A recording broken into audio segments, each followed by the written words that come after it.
Boa noite, boa tarde, bom dia. Então vamos continuar nossos estudos sobre as cônicas. E hoje a gente vai falar, agora a gente vai falar sobre a hipérbole. Antes de falar da hipérbole, eu quero complementar um comentário que eu não fiz no caso da elipse, que é esse comentário aqui. Então, para deduzir a equação reduzida, a gente tirou o quadrado duas vezes dos dois lados da equação. Então, quando a gente faz isso, na verdade, a gente pode estar aumentando o número de soluções. E é importante checar que isso não acontece.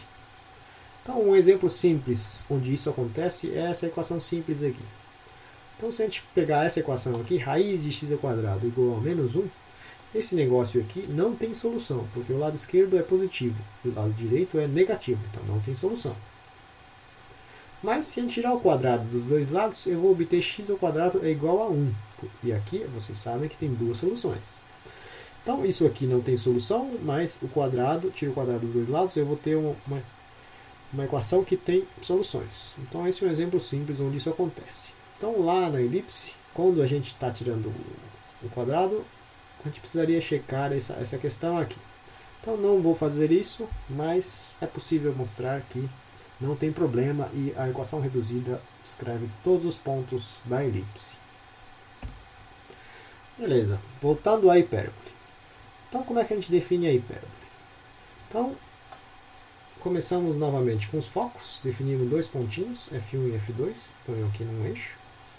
E a hipérbole é definida do seguinte jeito. Pegue todos os pontos P, tais que agora a distância relativa aos focos tem uma diferença constante. Tem um sinal menos aqui. Para a elipse, a soma era constante. Aqui não, a diferença é constante. E como poderia ser negativo sem o módulo, eu coloco o módulo aqui. Então, o módulo da diferença é constante e a constante a gente continua chamando de 2A. Por contraste, essa distância aqui de F1 e F2 a gente continua chamando de distância focal. E a gente vai ver mais para frente, mas essas duas retas aqui são chamadas de assíntotas. E são retas nas quais as hipérboles, certo? As curvas da hipérbole, eles se aproximam quando você se afasta do centro. Então, entrando em mais um pouco de detalhes. Então, A1 e A2 são os vértices, esses pontos aqui, certo? Esse e esse ponto aqui, são chamados de vértices, que é o ponto aqui no eixo ligando F1 e F2 que mais se afastam, certo, do foco, né? Do foco aqui. Então esses são os vértices da hipérbole, ou você pode dizer que mais se aproximam entre as curvas aqui. E aí, primeiro a gente pode ver que a distância de A1 a A2 vale 2A, que era a constante que a gente tinha na definição. Por quê? Então a gente pode ver isso do seguinte jeito. Pega A2, certo? E aí suponha que isso aqui já seja A, certo? Então aqui é A e aqui é 2A. Bom, aqui é A, e aí a distância de A1 e A2 já vamos definir que é 2A. Essa parte aqui suponha que a gente não conheça, chamemos de X, e aqui também de X por simetria. Então se isso for assim, a distância de A2 até F1 é 2A mais X, certo? 2A mais X aqui.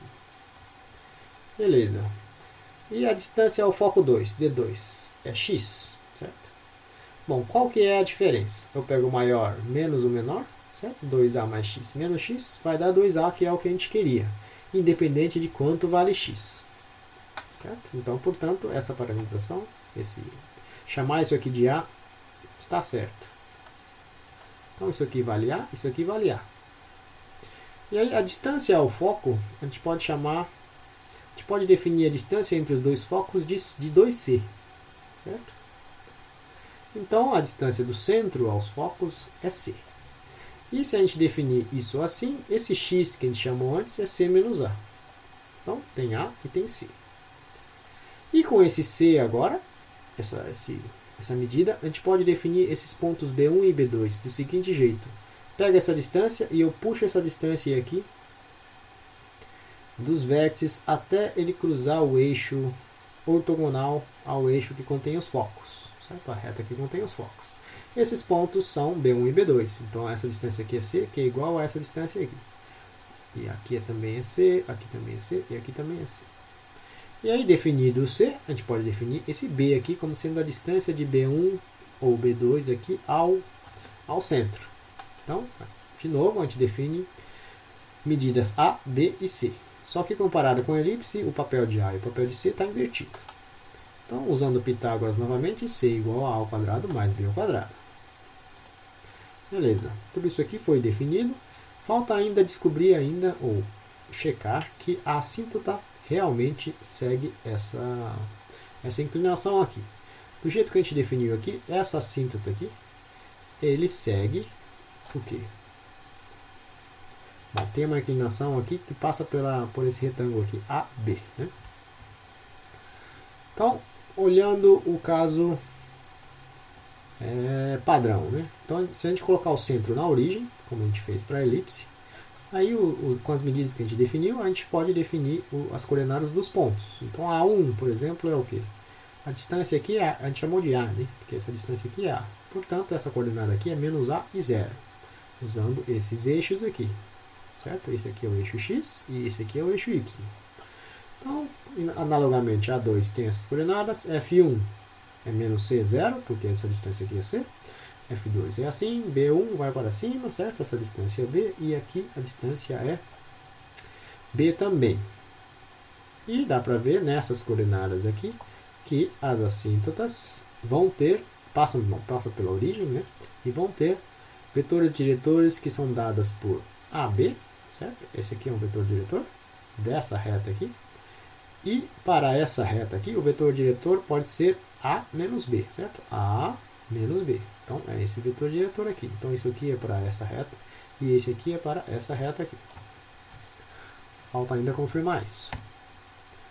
Se a gente fizer a mesma coisa que a gente fez para a elipse e tentar achar as equações que um ponto P com coordenadas x, y satisfaz, a gente vai descobrir essa equaçãozinha aqui. Essa é a equação reduzida da hipérbole com focos no eixo OX. Então, a diferença relativa à hipérbole, à elipse, é esse sinalzinho aqui, menos.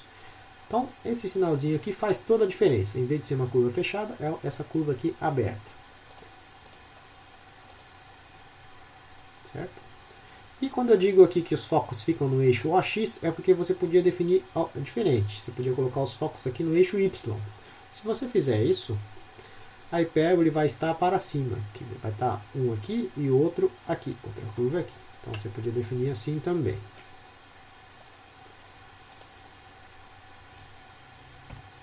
E aí, finalmente, a gente pode checar a questão das assíntotas. Então, qual a equação reduzida?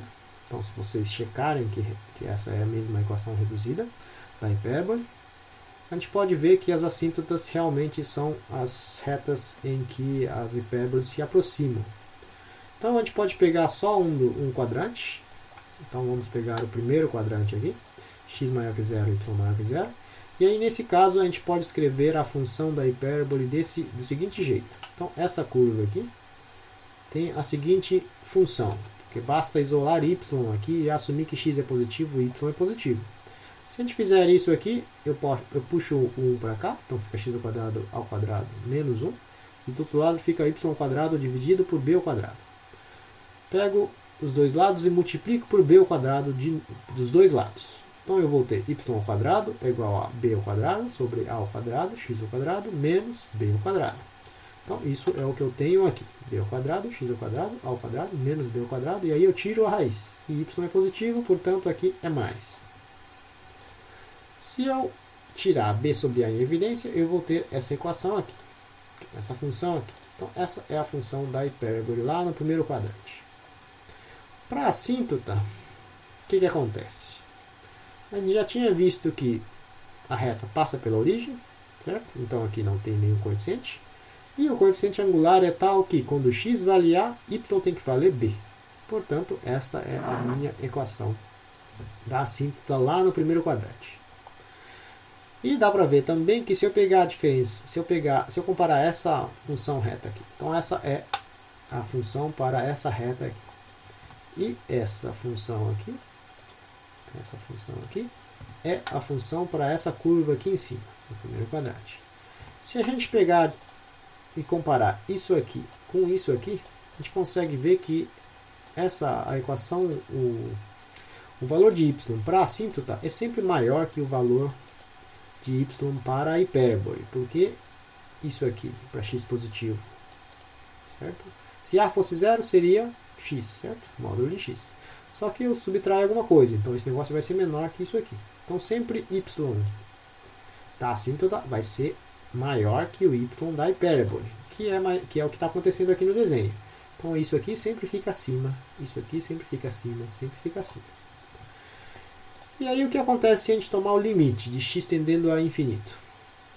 Então eu pego isso menos isso, e aí vocês conseguem ver que quando x tende a infinito, isso aqui deixa de ser relevante, e aí isso aqui cancela isso aqui, porque isso aqui tende a x. Então o limite desse negócio tende a zero. Então de fato, quando eu faço x tendendo a infinito para cá, certo? Quando essas curvas vão subindo para cá, essa distância aqui vertical vai tender a zero.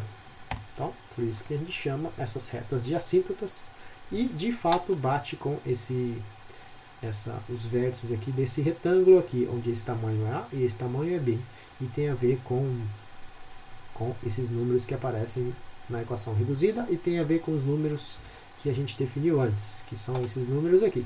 A faz parte da definição, e os outros você define em seguida. Tudo bem? Então, num próximo vídeo eu vou fazer mais alguns exemplos.